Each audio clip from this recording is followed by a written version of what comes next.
من تنهاییمو خیلی دوست دارم. ولی تعریفی که میتونم از تنهایی بکنم اینه که باید بلدش بود. یعنی اگه بلد نباشی تنهایی رو ممکنه که خیلی آزاردهنده باشه. به کورنر الهه عسکری خوش اومدی. الهه امروز به کوزی کورنر اومده تا با هم در مورد مسیر کاریش گپ بزنیم. یعنی دردی که تو وجودم میکشم و به یک کاری تبدیلش میکنم، خروجی میدم. صحبت از قصه گو بودنش به میون اومد، تأثیری که این سفر کردن ها بر قصه گو بودنش داره میگذاره. خیلی از داستانا رو خودم میسازم تو سفرها. نگاه کردیم ببینیم خلاقیت کجای این سفرها داره براش اتفاق میفته. بلد نبودم خلاقیت رو توی سفرها حتما کم میآوردم. در مورد تنهایی، در مورد استقلال صحبت کردی. این نمیتونم جداشون کنم بگم نه من آدم تنهاییم، استقلالم نمیخوام، کمک کنید به من. نه اصلا این مدلی نیستم. در مورد تجربه زیستش صحبت به میون اومد. فقط همون لحظه تو همون جایی که داری قدم میزنی با این آدم معاشرت میکنی و شاید تموم شه و شاید این دوستی ادامه پیدا کنه. ترسناکترین موقعیتی که تجربه کرده چی بوده و اونها چه تأثیری بر روی قصه گوییش، بر مدل زندگیش گذاشته؟ یکی از کارهایی که خیلی دوست دارم تو تنهایی انجام بدم نقاشی کشیدن است. اگر فکر میکنید این موضوعات میتونه براتون جالب و جذاب باشه، با من و الهه همراه باشید.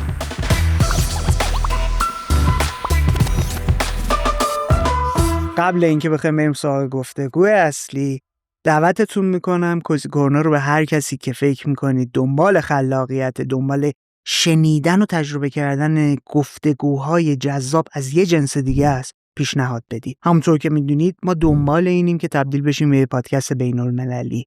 کمک کنید جامعه مخاطبمون بزرگتر بشه. اینطوری امکان حضور چهره‌های بین‌المللی توی کوزی کورنر فراهم میشه. چطوری اله؟ خوبم، تو خوبی؟ قربونه. خب مرسی کوزی کورنر اومدی. قربونت برم، مرسی از دعوتت. فدای تو.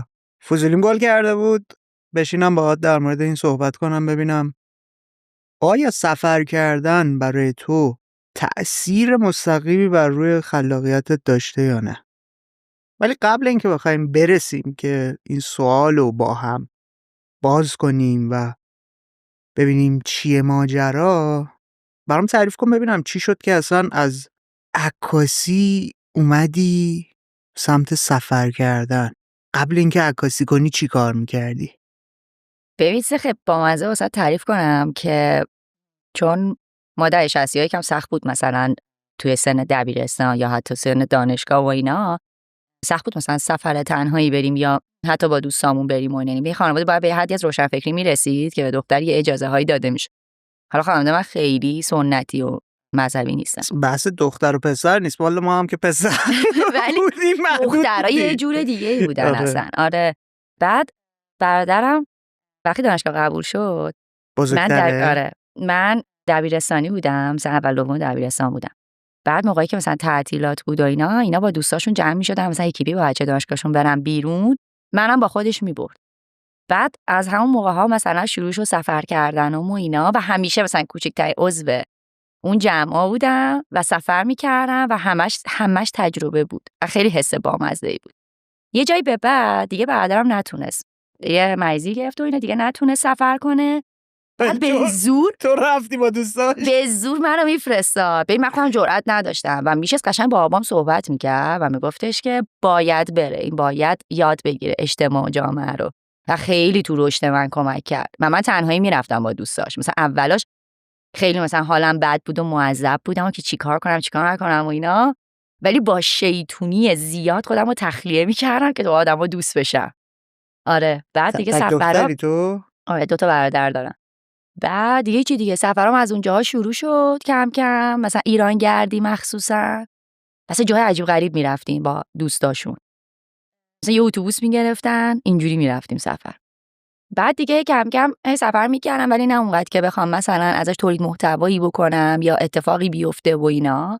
تو فیسبوک خیلی میذاشتم اون موقع. بعد دیگه از استودیو عکاسی که دیگه خوردیم به کرونا و من یه ورشکستی اونجا تجربه کردم، همه وسایلمو جمع کردم و پولمو پس گرفتم، گفتم که خب من باید یه کاری بکنم دیگه، یه کاری شروع بکنم. من عکاسی رو بلدم، تولید محتوا رو بلدم و عاشق سفرم پس تو کرونا هم که خلوته و اینا تنهایی شروع کردم سفر کردم. دوباره شروع کردم همینجوری تو ایران و گشتن و اینا که همینجوری ادامه پیدا کرد دیگه رفت بیرون از مرز ایران. قبل عکاسی داشتی چی کار میکردی؟ من قبل عکاسی 2 سال توی بانک کار میکردم، پشت باجه میشستم و بانکدار بودم. خیلی بامزه بود. من خیلی تجربه عجیبی بود. قبل اون چی؟ قبل اون دانشجو بودم. یعنی مثلا فوق لیسانس که بودم تو بانک کار میکردم. یعنی سفر کردن یه بخشی از زندگیت از نوجوانی شده بود؟ آره. بعد موقعی که حالا دانشجو بودی یا بانک کار میکردی؟ تو بانک اصلا هیچ کاری نمیکردم. نه وقت نمیکردم. یعنی فقط ببین کارمند بانک مثلا اینجوری بودم که من 5 صبح بلند میشدم چون جای پارک نبود مثلا بغل بانک اون. بعد میرفتم اونجا توش ماشین تو ماشین میخوابیدم. به خودم پر اداره بود، تو جردن بود شعبم. میرفتم اینجوری تو ماشین میخوابیدم. 6 که در وا میکردن میرفتیم تو شعبه تا ساعت 3-4 که در بانک بسته بشه. ما رو نگه می‌داشت رئیس ما این شکلی بود که همه با هم از در میریم بیرون. بس اجازه نمیده هر کی کارش تموم شده بره. همه همینجوری وای میسادیم تا ساعت 6 عصر که مثلا همه کارا تموم بشه، همه با هم از شعبه میومدیم بیرون. بعد دیگه من تازه زندگیم از 6 عصر شروع میشد. آره ترافیک جردن که هیچ، تا 8-9 شب تو ترافیک و اینا. بعدش زندگیم شروع میشد.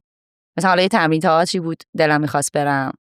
تئاتر کار می‌کردی؟ آره یه تمرین تئاتری بود میرفتم. بعد از جوامع تئاتر هم دور شده بودم. یعنی اینجوری بود که مثلا آدم‌ها میگفتن که مثلا الهی تو بانک کار میکنه، واسه چه صداش کنیم واسه تمرین، مثلا تو در طول روز که نمیتونه بیاد و اینا. خیلی تمرین‌ها اینجوری اصلا از دست دادم.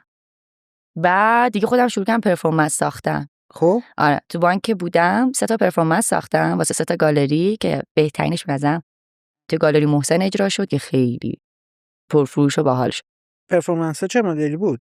تجربی بود؟ قصه داشتی تعریف می‌کردی؟ یا یه ذره باز کن من ببینم ذهنت چه مدلی داشتی کار می‌کرد. ببین من پرفورمنس ترکیبی خیلی دوست داشتم اجرا کنم. یعنی هم ویدیو داشتم، هم موزیک زنده داشتم که موزیسینام که اونجا ساز می‌زدن خودشون جزوی از پرفورمنس بودن و بازیگر که حالا ته صحبت‌ها مثلا با هم دیگه میشستیم صحبت می‌کردیم، یه چیزی رو در می‌آوردیم از دل اون داستانی که ما نوشته بودیم.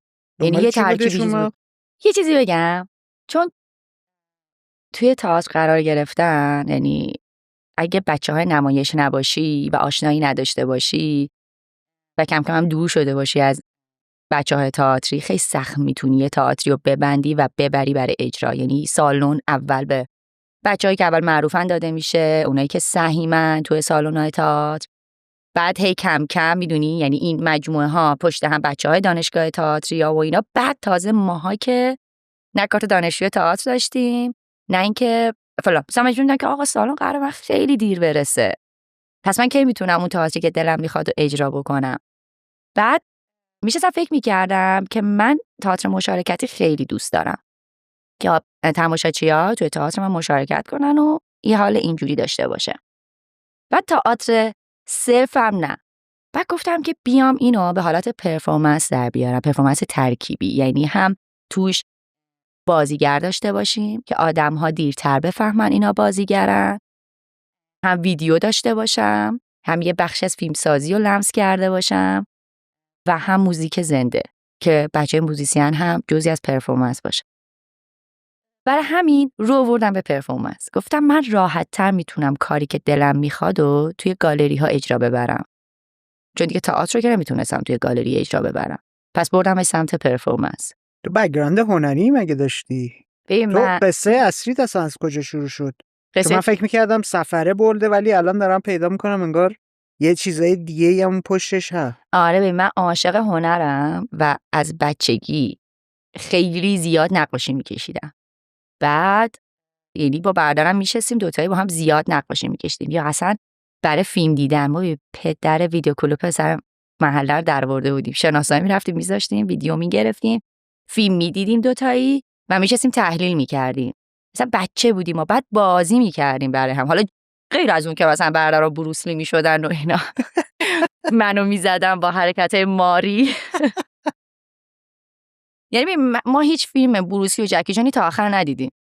یعنی داشتی تمرین اینا رو من تمرین میکردن. مثلا یهو نشسته بودیم میدیدم مثلا یه سری دست داره میاد تو بازو مثلا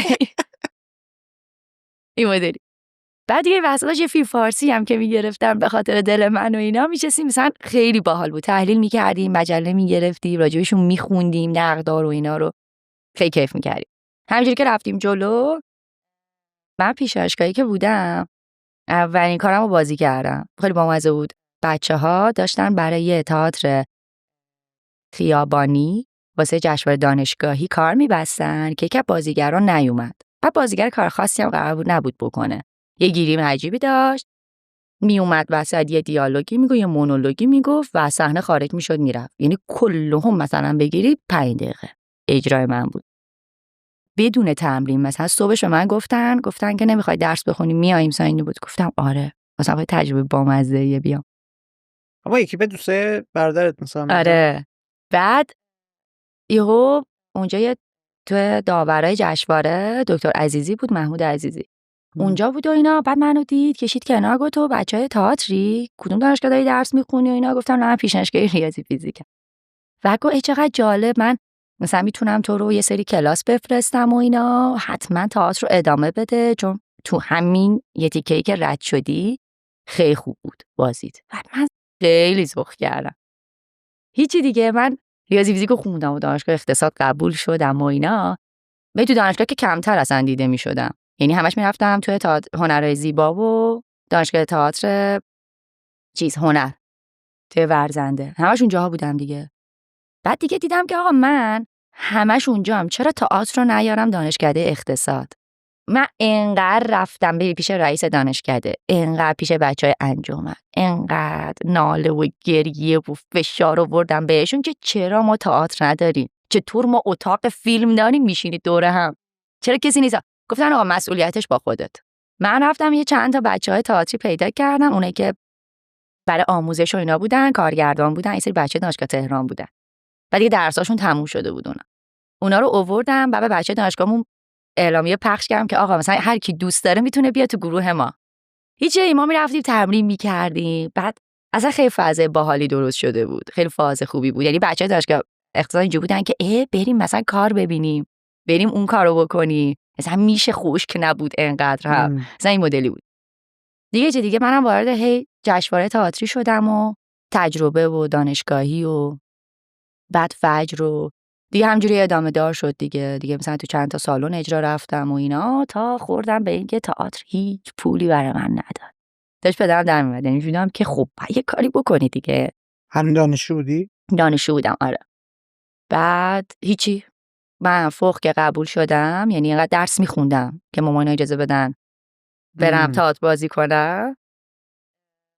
چیزام خیلی معدلم خیلی بالا شدم جز 5 نفری که با معدل میتونم برم فوق لیسانس اقتصاد. مستقیم برم. آره. دیگه رفتم و بعد دیدم که نه خیلی بی پولم. چیز کردم. رفتم اونجا بانک یه سری جاها مصاحبه دادم و بانک پاسارگاد قبول شدم.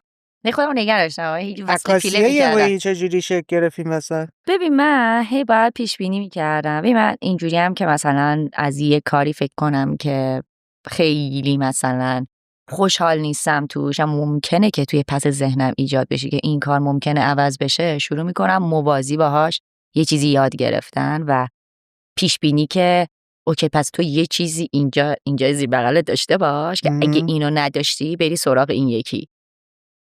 من هم این کارو کردم، یعنی همش میرفتم کلاس عکاسی مثلا پنجشنبه جمعه وقت آزادم میرفتم عکاسی میکردم. مثلا بچهای همسایه کوچولو موچولو رو میبردم تو پارک ازشون عکاسی میکردم ببینم چه شکلیه بود. عکاسی از بچه‌ها رو پس قبلش هم دوست داشتی؟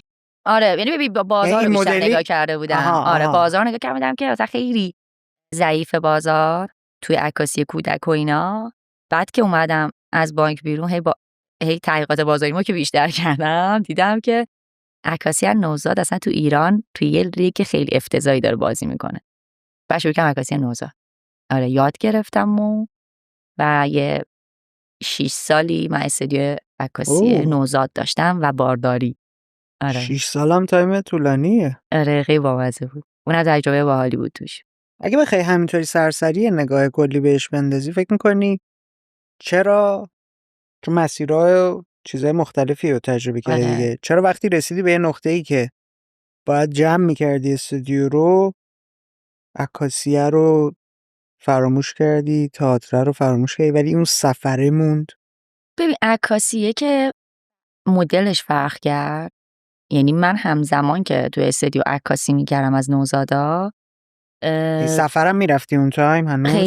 خیلی کمتر شده بود، چون بیشتر تایم دیدی که مثلا شغل مال خودت باشه و صفر وایسی بالای سر استودیو، مثلا اون مدلی بود.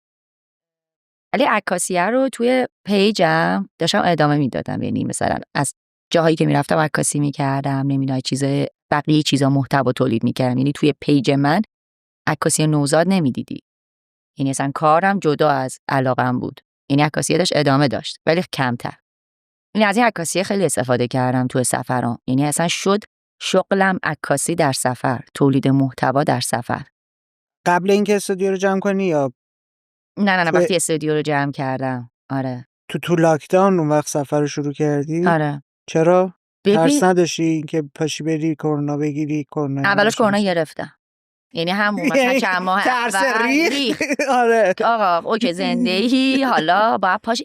و اون ببین تو یه هفته‌ای که مریض بودم و استرس خیلی زیاد بود که آدم‌ها دارن این اتفاق براشون میفته، من خانواده نزدیکم بابام یه جوری کرونا گرفته بود و من میرفتم بیمارستان میومدم، چون من کرونا داشتم و خیلی راحت‌تر میتونستم برم و بیام تا مثلا اعضای بقیه اعضای خانواده. در همین قشنگ هی داشتم انگار که لمس میکردم این قضیه ها رو. یعنی دیدم که چقدر کوتاهه زندگیه و اصلا خیلی این حسه به هم نزدیک شده بود. این برای من جالبه بدونم چرا سفره رو انتخاب کردی؟ چرا آدمی که داشته کار خلاقه انجام میداده رفته یک تجربه دیگه‌ای رو برداشته برای ادامه مسیرش؟ من فکر میکنم این خلق کردنه به من خیلی کمک کرد تو سفر. یعنی اینجوری بودم که من اگه بلد نبودم خلاقیت رو توی سفرها حتما کم می آوردم. یعنی من محتوا خلق میکنم اینجوری که اوکی اون جای هست و 1000 نفر دیگه از اون جای تونستن ویدیو بسازن یا هر کار دیگه ای بکنن. تو که اون روز اول با این رویکرد نرفته بودی سفر که من برم کانتنت ازش بکشم بیرون؟ من اینجوری سفر میکردم که توی ایران خب که محتوا برای خودم تولید بکنم و این محتوا رو شیرم میکردم توی اینستاگرامم و خیلی کامنت میگرفتم از طرف آدما و همزمان یوتیوبم هم شروع کردم تو اون تایمه و اینجوری بودم که خب پس و کانتنت کریشن رو جدی گرفتی. آره. بعد من برای هر کدوم از ویدیوهایی که میساختم توی سفر میشستم از قبل سناریو مینوشتم. یعنی تو میری اونجا و این سوالا توی ذهنته و جایگزین پیدا میکردم که این ویدیو رو باید این شکلی بگیری.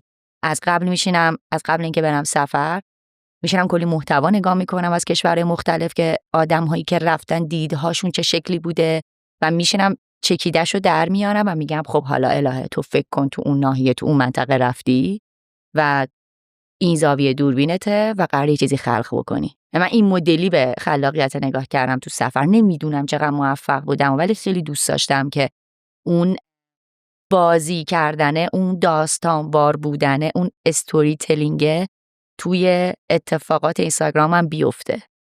تو زمانی که استودیو رو داشتی محتوا منتشر میکردی؟ آره اصلا اونجا بود که فالوورام زیاد شد. چقدر بود؟ چقدر شد؟ سال 94-95 فکر کنم مثلا 20 تا 30 کا اینا بودم. آره 94 اینا بود. در زمان خودش خیلی عدد بود. خیلی بود آره. بعد همش هم از داستانام اومده بود که من توی بانک داشتم کار میکردم. بعد آدمای تو بانک نمیدونستن من اینستاگرام دارم. بعد یه اومدم استودیو زدم، داستانه استودیو میگفتم، چالشاشو میگفتم. این جنس رو داشتم که محتوا بسازی منتشر کنی. آره. بعد که یه تبلیغی خورد بهم. تبلیغ کاله بود. بعد مثلا با یه بستنی من با میشستم جلوی دوربین و یه داستانی از کودکیم تعریف میکردم. اینو من تعریف کردم و انقدر لایک خورد این پست که من یهو مثلا نزدیک 20 کا اینا اومد روم. خیلی عجیب بود برام و اینجوری شد که هی مثلا ادامه دار شد و آدم‌هایی که مثلا منو فالو داشتن و دارن داستان زندگی منو خیلی یعنی میدونن. بعضی موقع که بک میزنم مثلا توی داستانه آدما میدونن و میگن که مثلا این اینجا بودی، این کارو کردی، این اتفاق افتاد و این خیلی برام جالبه. آره این خیلی برام جالب بود. خب قصه رو تعریف میکردی که تو ذهن آدم ها مونده. من فکر میکنم با داستانه که مونده. میتونیم بگیم که الان تو خودت روی آدم قصه گو میدونی؟ آدم ها باورت نشه ببین من توی باجه بانک بودم، خیلی عجیب بود. مثلا من تا اون موقع که مثلا میرفتم بانک، تا تو اون سنم میرفتم فیشو میگرفتم، پر میکردم، میدادم به اون آدم جلو و کارم انجام میدادم، میدادم بیرون. میدونی حالا مثلا سرم اینجوری تو گوشی بوده یا مثلا داشتم نگاه میکردم آدما رو، شخصیت‌ها رو، در همین حد دیگه. یعنی خیلی نمیرفتم تو مثلا حرف زدن و دیالوگ با اون آدمه. ولی وقتی رفتم تو بانک دیدم که آدم‌ها چقدر تنهان. ببین وقتی می اومدن میشستن توی باجه جلوی من، مثلا آدمی که یک بار می اومد کارش میافتاد میرفت، نه ها، ما یه سری خب تو جردن هم مسکونی زیاده هم اداری دیگه، بیشتر مسکونیا می اومدن مثلا میشستن جلوی من، شروع که حرف زدن. اصلا عجیب بود برای من، مثلا در و دل کردن. یا ما مثلا یه چیزایی از مشتریا میدونستیم. مثلا من 6 ماه کلر میشستم، بعد باجه من خلوت‌تر از باجه بچه‌ها بود ولی کار دیگه هم انجام میدادم. بعد مثلا مشتری می‌خواست کارش انجام بده، شو به شلوغ میومد جلوی من میشست. یه بار یه پسری اومد نشست و خیلی ناراحت بود و من اینو چندین بار دیده بودم توی باجه، کارش انجام داده بودم. اومد نشست گفتش که تموم شد. گفتم چی؟ گفت هیچی دیگه، داشتم ازدواج میکردم تموم شد. گفتم خب دوست داری حرف بزنی؟ ببین بعد صداش پر از بغض بود، یعنی آماده ترکیدن بود. و شروع که برای من تعریف کردن. بعد مثلا به خدماتی گفتم که میشه مثلا چای بیاری برای آقای فلانی، و چای آورد نشست و من گفتم که من دارم کارامو میکنم، تو اصلا مزاحم من نیستی، من دارم میشنوم، اگه خواستی حرف بزن. و شروع که حرف زدن تعریف کرد. اصلا برام خیلی عجیب بود. بعد این داستانه که آدم‌ها می اومدن میشستن، نه تنها پیشم بلکه پیش بچه‌های دیگه هم حرف می‌زدن، واسه خیلی عجیب‌تر شد. همیشه تو ذهنم این بود. با یکی از دوستای هنریمم که تدوینگری داشتم صحبت می‌کردم، گفتم من یه سری داستان این مدلی دارم از باجه که آدم‌ها اومدن و پیش من حرف زدن. خیلی دوست دارم اینو یه روزی بنویسم یا مثلا حتی فیلمش کنم. خیلی بامزه بود. آره این خیلی تجربه عجیبیه. من خودم اصلا حالا فکر اینطوری بهش نمی‌کردم. فکر نکرده بودم، مثلا نمیدونستم همچین اتفاقی و آدمی که اونور باجه نشستن یه بار یه خانمی ممکنه تجربه اومد کنن. داخل باجه، داخل بانک و آخر وقت اداری بود. اومد قشنگ معلوم بود صورتش به هم ریخته بود، گریه کرده بود، مانتوش دکمه‌هاش جابجا بود. اومد نشست رو صندلی جلومون. بعد ما دیدیم شماره نگرفته. یکی بچه صدای زد گفت انجام بدیم کارتون و اینا. بعد گفتش که نه من کاری ندارم، میشه اینجا بشینم یه 10 دقیقه. بعد رئیسمون گفتش که اتفاقی افتاده، کسی تو خیابون شما رو اذیت کرده، گناه همسرم تو خونه منو زده. بعد آستیناشو که داد بالا دیدیم تمام بدنش کبوده، بعد تمام بدنش میلرزید ببین. و نشسته بود تو شعبه و داشت گریه میکرد. و ما دستمال کاغذی بردیم براش، آب آوردیم براش و دورش نشستیم. مثلا هی باش حرف میزدیم، میخوای مثلا زنگ بزنیم فلانجا، میخوای این کارو بکنیم برات. مثلا واقعا هنوزم که میگم حالم بد میشه که مثلا فکر کن بعد به کجا برسی که آخرین یا اولین جایی که به ذهنت میرسه شعبه بانک نزدیک خونته و پیش یه عالمه آدم غریبه. تعریف تنهایی برای چیه؟ من تنهاییمو خیلی دوست دارم، ولی تعریفی که میتونم از تنهایی بکنم اینه که باید بلدش بود. یعنی اگه بلد نباشی تنهایی رو ممکنه که خیلی آزاردهنده باشه. یعنی یه جایی هم دستم در میره ها. گذران تنهایی منظورته یا کلا تنها بودن؟ چون تنها بودن با تنهایی رو چطوری سپری کردن دو تا چیز متفاوت. تنها بودن هم همینه. ببین همه ما آدما که تنهاییم به نظر من. تعریف من اینه. یعنی نمیتونی بگی که یه آدمی دور و برش الان خیلی شلوغه و یه عالمه دوست داره اون آدم تنها نیست. به نظر هممون تنهاییم. ولی گذرانش هم باید بلد باشی به نظر من. حالا تو کدومو بهتر بلدی؟ سپری کردنشو. با اون یکی هنوز نتونستم خیلی کنار بیام. با خود تنها بودن. آره. چطوری سپری میکنی؟ میری شعبه بانک میشینی با کلره صحبت میکنی؟ من خودم اونجا باجه دارم. خیلی کار بلدم برای گذرانش. یکی از کارهایی که خیلی دوست دارم تو تنهایی انجام بدم نقاشی کشیدن است. یعنی موزیک میذارم و اصلا دیگه ساعت دستم نیست. میشینم پای تابلو کشیدن. چی داره؟ برام خلق داره. آره یه چیزی انگار یه بچه از من متولد شده. از تنهایی من. نطفه این بچه چجوری شکل گرفته؟ یعنی ایده ها کجا میاد؟ ایده ها از قصه خیلی داری جاها میبینی؟ میاد. قصه داری میبینی؟ آره من همه حس نقاشیام می‌بینی؟ داستان و قصه دارن. آها. آره بعد خیلی جالب بود. هیچ وقت فکر نمی‌کردم مثلا نقاشیام برای آدم‌های دیگه هم میتونه جالب باشه داستان من. دیدم که مثلا وقتی میذارم استوری میذارم ازشون، آدم‌ها یه جمله راجبش مثلا هر چیزی که از ذهنشون میاد و مینویسن برام. توضیح داری یا بدون توضیح؟ بدون فقط توضیح. فقط مینویسن بچه جدیدم به دنیا اومد. همین. یعنی با این دیالوگ میرم. آدم‌ها مثلا جمله‌ای که مینویسن راجبش واسم خیلی جالبه. مثلا حس منو درک میکنن ازش و میدونن که اون نقاشی منم.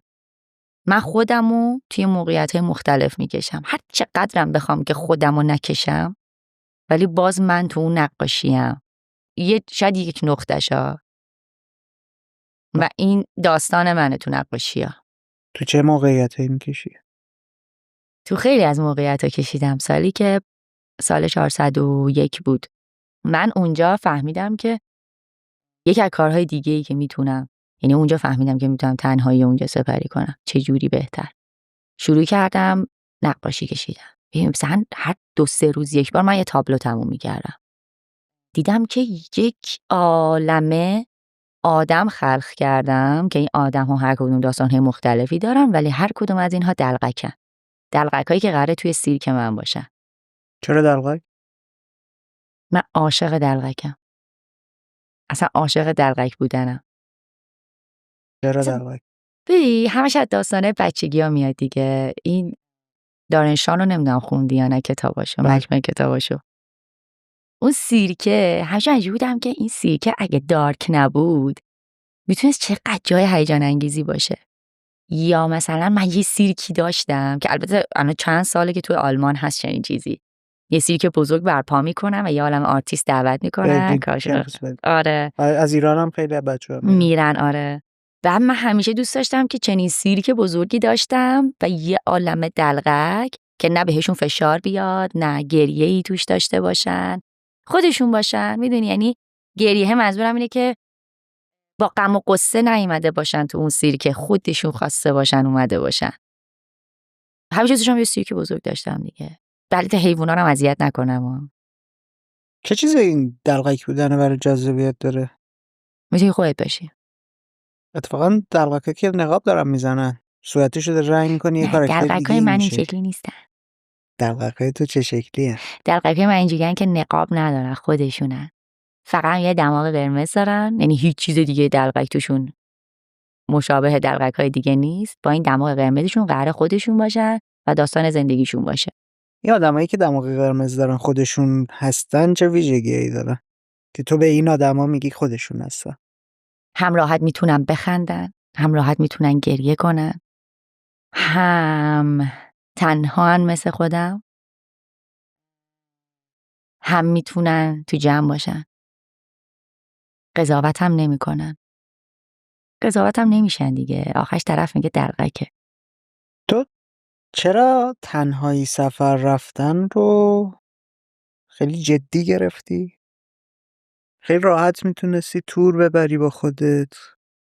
من خیلی تو سفر جمعیم حال میکنم و یعنی جوریست که مثلا سفر جمعی و دوست نداشته باشم یا دوست نداشته باشم که آدم ها با من بیان سفر. یه چند بار این کارو کردم تو نمیذارن دلقک باشی؟ چی؟ تو سفرهای جمعی آدمو نمیذارن دلقک باشی؟ چرا دوستای خودم میذارن، میدونن که هستم. با غریبا هم راحتم، یعنی یه چند ساعت بگذره سریع با اون آدم خوب میگن، اون آدم میفهمه من چه شکلیم، الهه چه شکلیه. یعنی اون چیزی که شاید تو اینستاگرامه خیلی شبیه اون الهه نیست. یعنی منظورم اینه که خیلی راحت ترم، خیلی راحت تر میخندم، بیشتر خودمم دیگه. یعنی مثلا تو این سفری که سریلانکا رفته بودیم با جمعی از اینفلوئنسرها و آدم‌های عادی دیگه، بچه‌های اینفلوئنسر میگفتن که تو مثلا چقدر رهاتر و آزادتر و مثلا بامزه تری از توی پیجت. من بودم که چه بامزه، راست میگم، مثلا شاید یه چیزی تو اینستاگرام هست که جلو منو گرفته که اینجوری نباشم. حالا خلاصه واسه جمعی بودنم. مسئولیت برام تو کشورهای دیگه خیلی سفر سنگین. جمعی یعنی مسئولیتش سنگین‌تره برای آره، شخص آره. تو. آدم‌ها خیلی رو بردن. آدم‌ها رو بردن منظورم نیست، اصلا چی؟ جمعی سفر کردنه. ببین من میرم اگه باشه پایه، یعنی من هر سفری که بخوام برم به دوستان میگم آقا من دارم فلان جا. ببین مثلا ازبکستان، تاجیکستان که میخواستم برم، واقعا فقط با یه SMS به مهسا نعمت شروع شد. گفتم مهسا تو از آذربایجان کجا میخوای بری؟ گفت دارم میرم تاشکند، میای؟ گفتم آره. و بذار به بقیه هم بگم خیلی سفر هیجان انگیزیه و قراره تو یه هفته ویزا بگیرم، چمدون جمع کنم و بپرم برم تاشکند. ببین و به همه میگفتم. مثلا یادمه تو کافه تایپ که یه 10 نفر از دوستام نشسته بودن رو میز سوشاله، بهش گفتم بچه‌ها من دارم میرم ازبکستان، کی پایه است؟ همه ایول ما میایم. بعد پایه که سفر که میفته همه ببخشید مال سفر سختیه. هیجانیه دیگه. الهی جون ببخشید تو میخوای قطار فلان چیز سوار باشی، نه ما نمیای فلان. ببین شاید خیلی از آدما با سفری که من میرم سختشونه. نمیتونم اون سختیه رو تحمل کنم. ببین من عاشق سختی کشیدن تو سفرم. بازش کن ببینم چه جنسی منظورته. ببین مثلا سختی خوراکیه، سختی خب همه خوابه، چی. سختی اولا پیاده روی طولانیه، آره. بدون برنامه بودنه. آفرین، همه اینا. من صبح به صبح بلند میشم برنامه میریزم، این از شب قبلش خیلی برنامه نمیریزم. یک این پیاده روی طولانی میرم واسه اینکه کمتر پول خرج کنم و اگه شد مترو، و تو مترو هم خیلی راه میرم واسه اینکه پیدا کنم و فلان اینا. خیلی آدمو حوصله‌شون نمیکشه، یعنی مثلا تو سفر مثلا رفتیم شده مثلا الهه میشه بریم مثلا فلان خط رو پیدا کنی بعد به ما خبر بدی، مثلا اینجوری شده. یا مثلا میشه بری فلان ویدیو رو برای ما اونجا بگیری. مثلا پیاده رفتم یه جای خیلی دوری، ویدیو گرفتم واسه آدم برگشتم. یکی غذا خوردن است. من خیلی آدم رستوران برویی نیستم. شاید یه جایزه تو هر سفری به خودم بدم، یه رستوران خوب برم. غذا فقط خیابونی، اگرم شد از سوپرمارکت یه چیزی میگیرم میخورم.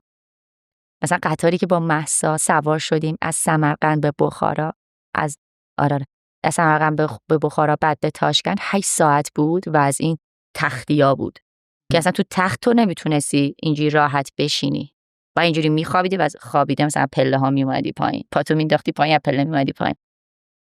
خیلی سفر سختی بود. ببین پر بو، بدون تنفس، بوی عرق، اصلا خیلی عجیب بود. خب من معلومه کسی نمیاد. مثلا واسه دوستام تعریف کردم حالشون بد شد، استوری گذاشتم حالا یه عالمه آدم بد شد. حالا نمیاد طرف. یا مثلا تو کوله سنگین یه عالمه بار با خودم جمع میکنم میبرم. من یه جور دیگه ای داشتم بهش نگاه میکردم، تیرم به سنگ خورد. یعنی تو ذهنم بودش احتمالاً تو وقتی داری میگی که آدما وقتی دلقکن واقعی ترن، وقتی تنهان واقعی ترن، داری انتخاب میکنی خودت رو تو سفر تو موقعیت هایی قرار بدی که تنها ترین حالت ممکن خودت باشی. بعضی سفرها این اتفاق میفته. مثلا توی بالی من یه هفته با تور بودم، بعد با 3 تا بچه‌ها موندیم که پروازمون رو انداختیم عقب‌تر، گفتیم میمونیم بالی. بعد دیدم که ما اصلا خیلی دوستای باحالی هستیم، یعنی ما خیلی با هم خوش گذروندیم تو تایمی که با تور بودیم و اینا. بعد چرا الان من نمیتونم؟ من الان دلم تنهایی میخواد. خیلی کار بدی کردم. پر شده چی بودی کار یعنی؟ کردم؟ آره نمیدونم. ببین فقط سیراب شده بودی از حضور اون آدم ها کنار نه خودت. ها، احساس کردم که جلوی تجربه گرفتن من داره گرفته میشه. یعنی آره جلوش داشت گرفته میشد دیگه. من به بچه‌ها مثلا صبح بلند میشدم گفتم بچه‌ها بریم مثلا موج سواری. میدونستم اگه تنها برم آدم ناراحت میشه که چرا به ما نگفتی. این اون مسئولیت هست که داشتی آره. گفتی. و من جودم که خب خیلی کار بدی کردم. بگم چیکار کردم؟ ولشون کردی؟ رفتم یه هاستلی خب اجاره کردم. اونجا بهشون مسیج زدم که بچه‌ها من رفتم یه هاستل. قهر کردم؟ خیلی ناراحت شدن. بعد مریض شدن این دوتا. یکیشون خیلی بد مریض شد توی سفر. بعد اینقدر ناراحت بودن که من چیز میز واسهشون می‌خریدم میبردم بهشون سر بزنم، جلوی در میذاشتن، استفاده نمی‌کردم. اشکال ولی خب نداره. بهشون گفتم ببین مثلا موج سواری می‌خواستم دوباره من یه چیز برم. دیگه رو فهمیدم. بگو. یعنی ماجرای تنها بودنه هم نی، انگار استقلال داشتن است. استقلال فکری داشته باشم، تایمم دست خودم باشه. این قصه ممکنه از اون جنس باشه. اون برات دقیقاً. اهمیت داره تو دل سفره. خیلی. حالا سوال این میشه که دلقک‌ها آدمای مستقلیه؟ خیلی. و من دوست دارم ببینم تو زاویه دیدت چیه که اینجوری داری تحلیل میکنی اون تجربتو و تو این تنهایی برای خودت چی اهمیت داره. کمکم کن ببینم استقلال، تنها بودن، رشد کردن، تنهایی تجربه کردن چه چیزیه؟ پشت اینا چیه؟ اینجوریه که من خودم همچنین چیزی رو دارم بعضی هر کی بگه ندارم دروغ گفته. ما تهمون آدمای اطرافمون، کنار بغل دستیمون، اون که حتی باش خیلی صمیمی و قضاوت میکنیم درون خودمون. و من یه چیزی دارم دیگه، دیدی تو دلقک‌ها هم بهت گفتم اینکه ترس از قضاوت شدن بله. ندارم. من فکر میکنم که این خیلی اتفاق باحالیه. ببین من تو اون هاستل وقتی تنها شدم، خب اولش ترسیدم، چون اولین بارم بود داشتم تجربه هاستلی تنها میکردم. ولی دیدم که چقدر بامزه، من میتونم خودم باشم با یک سری آدم غریبه از کشورهای دیگه و اینا هیچ بک‌گراندی هم من ندارن و من الههم. چون دقیقا روز قبلش که هنوز جدا نشده بودم از بچه‌ها، یه پسری اون ور میز تو هاستل تو سوشال نشسته بود اون ور و ما 3 تا این ور نشسته بودیم، داشتیم گپ میزدیم. بچه‌ها اومده بودن مثلا هاستل رو ببینن و اینا. من با پسر شروع کردم حرف زدن. گفتم که خب کجاها رفتی تو بالی و اینا، کجاها رو مثلا تو گوگل مپت لایک زدی، دوست دارم مثلا ببینم چیه و فلان. یکی از بچه‌ها برگشت قضاوتش رو خیلی بلند به من گفتش که توی هاستل میخوای بمونی واسه این؟ من دیدم که چقدر بد. من فقط معاشرت کردم. میدونی ما تو صمیمی بودیم اصلا حرفش هم ناراحت نشدم ولی از این انتخابی که توی ذهن نگاهه که داشته، آره جودم که چه دلیلی داره. تو رو یه جور دیگه داشته نگاه آره می‌کرد و و من مجبور ترجمه می‌کرد بودم رفتار هی جلو خودمو نگه دارم، مثلا با آدمو معاشرت نکنم. میدونی چی میگم؟ که سوء تفاهم پیش نیاد، یه جور دیگه ای فکر نکنن آره. دوستات در موردت. دقیقاً. ولی میگم بعد که من تنها شدم من واقعا خودم شدم. اصلا خیلی واسم جذاب بود. ترس نداشتم دیگه آدم منو قضاوت بکنه. اینه که قضاوتی هم بود. مثلا یه بار تو همون هاستله یه پسر استرالیایی بود، مثلا وقتی دور هم میشستیم همه بچه‌ها شبا با هم دیگه حرف میزدیم، گپ میزدیم و اینا، یه پسر استرالیایی بود، من باهاش حرف میزدم جوابمو نمیداد، روش اونوری میکرد. چرا؟ هی گذشت و 2-3 روز اصلا به من نگاه نمیکرد، یا مثلا با همه سلام علیک میکرد، دست میداد، با من دست میداد، رد میشد از من. بعد گفتم وای چقدر عجیب، من چیزی گفتم و چیکار کردم و اینا. یه شب قرار شد همه با هم دیگه بریم دم یه ساحلی، یه مهمونی بود دم ساحل و همه بچه هاستل دعوت بودیم. خیلی بچه اونجا خب موتور میگیرن و اینا دیگه تو بالی. من افتادم عقب پسر استرالیا، یعنی بچه قرعه کشی که تو اون. آره بعد مجبورم که نگاش کردم و اون اینجوری من نگاه کرد. اوه شیت. آره اگه اوکی. بعد نشستم اونا چاره ای نیست دیگه. بعد من زدم پشت گفتم ببین تو چرا اینقدر از من بدیت میاد؟ بگو اگه کاری کردم و اینا من خیلی حالم بد میشه. گفت ببین من از ایرانیا خوشم نمیاد. گفتم چرا؟ آره ایرانیا زاویه من اینجوری بودم که اوکی از این کلن با ایرانی، یعنی میدونی اون گاردی هم که مثلا داشت واسه ایرانی برای تو نبود. آره و یه شروع که اون گپ زدن و فلان و حرف زدن و یکی از دوستای صمیمی من شده. چه جالب. دایرکت میده بهم، نظر میده راجع به ویدیوها. بعد دیدم چقدر باحال دیگه، سفر میری تنهایی و یه سری آدمو میبینی انگار یه بوم سفید جلوته، هم برای من هم برای اون آدمه که دارم میبینمش برای اولین بار و هیچی نداره یارو برات، فقط همون لحظه تو همون جایی که داری قدم میزنی با این آدم معاشرت میکنی و شاید تموم شه و شاید این دوستی ادامه پیدا کنه. با غریبه ها راحت تری یا با آشنا؟ از یه جهاتی با آشنا، از یه جهاتی با غریبه‌ها. از چه جهتی؟ غریبه‌ها واسم جذابن، چون خیلی از داستانامو نشنیدن و میتونم براشون یه چیزایی تعریف کنم و اینا، و خودمو هی میسنجم، شکل‌های مختلفی از خودم نشون میدم. این بازیه رو میتونم بکنم با غریبه‌ها. با آشناها اینجوری راحتم که میدونن که الهه کیه، یعنی میدونن مثلا چیا کشیده، چه ناراحتیایی کشیده، میشناسن شاید یه سری نقطه ضعفامو، دست نمیذارن روشون. سر این مثلا شاید با آشناها راحت باشم. با غریبه‌ها تنها تری یا با آشناها؟ با هر دوشون. کدوم تنها تری؟ کدوم مستقل تری؟ با غریبه‌ها مستقل ترم. این دوتا رو چجوری داری بالانس نگه میداری؟ تعادل بینش برقرار میکنی؟ خیلی فکر نمی‌کنم راجبش. یعنی اینجوری هم که با غریبه هر جوری اله راحتی باش، شاید آدم دیگه طور نبینه. ممکنه آدما هم از این باب برای جذابیت دارن غریبه‌ها که قصه های نشنیده و نخونده و ندانسته ای هستن که میتونن وارد زندگی تو بشن. آره، و یه چیز دیگه هم هست. چه چیزی؟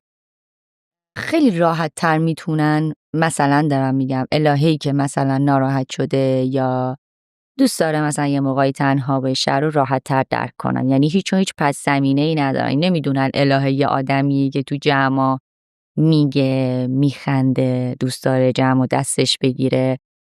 میدونی، یعنی تحمل ناراحتی من و غریبه‌ها بیشتر دارن تا آشناها. میذارن ناراحتی تو بکشی، تجربه کنی. دقیقاً. یعنی مثلا میدونی تلاش بیهوده نمیکنن برای اینکه تو رو از اون موقعیتی که میخوای تو اون لحظه تجربه کنی بکشن بیرون. یا ناراحت نمیشن از ناراحتیم. این خیلی حس باحالیه، چون آشناها همین اتفاق براشون میفته. مثلا بارها شده. ببین من 1 سال خیلی اذیت شدم. 1 سالی که بعد مثلا اتفاقی که برام افتاد، مرداد پارسال، چه بابت اذیت شدی؟ همین به خاطر محدودیت نه ها، از طرف آشناهام، از طرف دوستام. بذار من سربسته بگم چه اتفاقی افتاد. تو 1 سال ممنوع خروج کردن. آره، و ممنوع فعالیت. آره دقیقا. من ناراحت بودم، نمیتونستم خوشحال باشم. خب خیلی دیالوگای عجیبی از دور اطرافیانم میشنیدم. مثلا یادم یه جا دعوت شدم و وقتی عکس انداختیم، یکی از دوستام که گوشی رو گرفت که توی خود عکس بود و من داشتم عکس رو باهاش نگاه میکردم، گفت الهی چشات چقدر غم داره. من چشم باید چی کار میکردم که بخنده؟ میدونی، یعنی حالم بد بود. نه اینکه بخوام لبمی حالت غمگین داشته باشه. من چشم رو نمیتونستم کاری بکنم. یعنی ببین باورت نمیشه، ساعتها، روزها تو آینه وقتی تو خونه تنها بودم به خودم رو نگاه میکردم یا از خودم عکاسی پورتره میکردم که چی کار میتونم بکنم و میذاشتم کنار بقیه عکسام که چشام چه فرقی کرده که آدم ها این حرفو میزنن. و اون آدمه دیگه با من عکس ننداخت، دوست من بود. خب یعنی ناراحتی از این جنس رو من خیلی تجربه کردم که وقتی دیدن الهه ناراحت، حوصله نداره مثلا تو خونش دوره همی بگیره، پس بدش کنی، یا دوره همی هم برای چی دعوتش کنی، ناراحته. میدونی، ولی یک سریا بودن که سفت کنارم وایسادن و چند نفر محدود، واقعا چند نفر محدود، ولی بقیه دیگه نبودن. دوستایی که خیلی صمیمی بودن باهاشون، چون الهه ناراحت بود و دیگه نمیتونست این آدما رو بخندونه یا تو جمع خوشحالیاشون باشه، پس کم حذف شدن. نقاشی‌ها رو کی شروع کردی؟ قبلش. قبلش؟ آره، ولی یه سری نقاشی اضافه شد اینجوری، یه سری نقاشی تنها تر که دیگه اووردم تو اشیا، توی گل و برگا، توی وجودم. یعنی دیگه اصلا فرم میکشیدم از خودم. تنها ترین حالت ممکن خودتو کی تجربه کردی؟ روز اول سلول انفرادی. یعنی تو دل اون تجربیات جدید تجربهش کردی. آره. چجوری بود؟ جنس تجربه؟ احساس کردم که تنهایی آخر خطه. یعنی چی؟ یعنی به مرگ یعنی فکر میکردی؟ نمیدونم، فکر میکردم مردم. فکر میکردم تو قبرم راستش. یعنی فکر میکردم که من مردم و تنهایی مدلی بود وقتی تو اون فضا قرار گرفتم. وقتی تو فضا قرار گرفتم فکر کردم مردم. یعنی فکر کردم وارد قبر شدم. بعد داشتم فکر میکردم، گفتم خب کسایی که میمیرن، خب احتمالاً من مثلا جسم نیستم. کسایی که میمیرن قبلش فکر میکنن، مثلا بعد مردن فکر میکنن که چجوری مردن یا کشته شدن یا چه اتفاقی واسهشون افتاده که الان تو قبرن. بعد داشتم هی بک میزدم تو ذهنم، خب من که تصادف نکردم. هی داشتم روزمو دوره میکردم.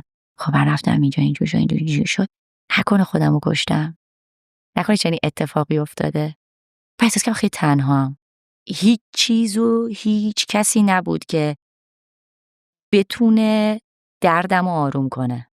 یعنی هیچ چیز خوبی دیگه نمیتونستم فکر کنم. میدونی تو وقتی بیرونی میتونی حداقل یه کاری بکنی، و مثلا تو سفر مثلا نگاه کنی به دریا، اینجوری باشی که آدم‌ها دارن میدوئن کنارت، خوشن و تو هم نشستی تو تنهایی خودتی. فضا خیلی فرق داره. جنس این تنهایی با اون تنهایی. تو در کنار تنهایی استقلال هم برات اهمیت داشت. ممکنه چون خیلی اونجا استقلال نداشتی از یک جنس دیگه‌ای تنهایی رو داشتی تجربه می‌کردی. آره اینم هست. آره. رابطه این دوتا چجوریه؟ تنهایی خودخواسته ببین با خیلی تنهایی که تو رو تنها میکنن، ایزوله میکنن. تنهایی در جمع، تنهایی فرادا. من اینجوری همش فکر میکنم که الهه به یه روزی فکر کن که شاید نتونی خیلی کار بکنی، شاید یه اتفاقی برات بیفته و اون موقع هم احتمالاً تنهایی. پس این استقلاله باید باشه و به تو کمک بکنه که تو اون روزها پا نیفتی. و احساس میکنم که این استقلال است که خیلی کمک کرده این تنهایی بهم فشار نیاره. یعنی بتونم که باهاش سازش داشته باشم. یعنی خیلی دوتایی با هم دیگه ترکیبن برای من، استقلال و تنهایی. یعنی نمیتونم جداشون کنم، بگم نه من آدم تنهاییم استقلالم نمیخوام، کمک کنید به من. نه اصلا این مدلی نیستم. ازش چه خوراکی داری میگیری دقیقا؟ از استقلاله ارزش پیدا میکنی، معنا پیدا میکنی. آره هویت داره بهت میده. خیلی حال میکنم باش. تعریفت اصلا از استقلالی چیه؟ یعنی از چه جنسیه؟ اینکه بتونم رو پای خودم اختیار، وایسم. آزادی آره. عمل. همه چی با همه. و واسه به دست آوردنشم خیلی جنگیدم، چه تو اجتماع، چه توی خانواده، چه توی سفرها. بهم هویت میده. یعنی الهه با این خیلی هم دوست ندارن. خیلی از پارتنرهام با این قضیه مشکل داشتن. یعنی خوششون میومده مثلا دختر مستقله، الهه مستقله. دختر مستقل تعریفش چیه برای تو؟ دختر مستقل تعریفش اینه که بتونه کاراشو به حد ممکن که اگه خودش از پس خودش برمیاد انجام بده و کسی آزادی وجود داره اصلا از پس خودش برنیاد؟ آره خیلی هستن که اعدای از پس خودشون برنیومدن و بازی میکنن. خیلی هستن تو جامعه. خب بازی دارن میکنن. آره خب این بازیه رو شاید مثلا ما آدم مستقل کمتر داریم. میدونی اون استقلاله چون آزادی عمل میاره، چون آزادی اختیار میاره، شاید واسه خیلی از آدم‌ها طعم خوبی نداشته باشه، واسه آدم‌هایی که روبروتن یا کنارتن. استقلال رو با تایید گرفتن در تناقض میبینی تو؟ ماها تو مسیر زندگی بهمون فرصت انتخاب میدن. یه روش اینطوریه که بیایم ببینیم من چه انتخابی کنم، طرف مقابلم، طرفین مقابلم، اطرافیانم راضی تر باشن، یا روش اینه که من اون چیزی که دوست دارم رو انتخاب کنم. من اون چیزی که دوست دارم رو انتخاب میکنم. و خیلی شده اگه که تاییدت نکنن چی؟ اصلا دیگه برام مهم نیست. خیلی با این جنگیدم. تنها میشی یا؟ آره. دلغک‌تر میشی یا؟ آره. راحت میکنن و؟ آفرین. من برای اینکه این الهه رو بسازم خیلی تلاش کردم. الهه‌ای که دوست دارم باشم.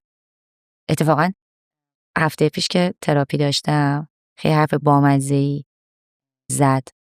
گفت یادت نره که این مسیری که اومدی و که تلاش کردی که به این نقطه برسی، حالا اون نقطه خیلی خاصی هم نیست، برای خودمه، شخصیتیه، برسی، استقلال رو داشته باشی، آزادی عمل رو داشته باشی، دوست داشت تو همین الهه رو همیشه ترسیم میکردی برای خودت، برای ما، و نزار، اجازه نده به خاطر تاییدیه گرفتن از بقیه این الهه عوض بشه، چون واسش تلاش کردی. دیدم آره راست میگه، من واقعا تلاش کردم بهش برسم. حالا رابطه این تنهایی با قصه گویی چیه؟ یعنی الهه‌ای که قصه گفتن رو دوست داره چرا تنهایی رو انتخاب میکنه، در حالی که میدونه قصه گفتن از دل تنها نبودن میتونه شکل بگیره، قصه شنیدن در تضاد با تنها بودن. ببین من تعداد دوستان و معاشرت هم در طول روز خیلی زیاده، یعنی خیلی معروفم توی جمعایی که هستم به شنیدن تا بیشتر راه حل دادن، و من داستان‌ها و قصه هامو دارم، یعنی ربطی نداره اصلا به این که اوکی الهه ممکنه آدم تنهایی باشه، شاید آدم‌ها دوست نداشته باشن این نوع زندگی کردن منو که دیگه اصلا برام مهم نیست، پس آدم تنهای ناجوریه. نه اصلا ربطی نداره این قصه گویه به تنهاییه به نظر من. ولی میدونی یه سری از نویسنده ها برای اینکه بتونن قصه بهتری داشته باشن خودشون رو تنها تر میکردن، ایزوله میکردن، حتی محیط کاری خودشون رو تنها ترین شکل ممکن برای خودشون درست میکردن تا چون بتونن همه شکلی قصه نبودن. بهتری.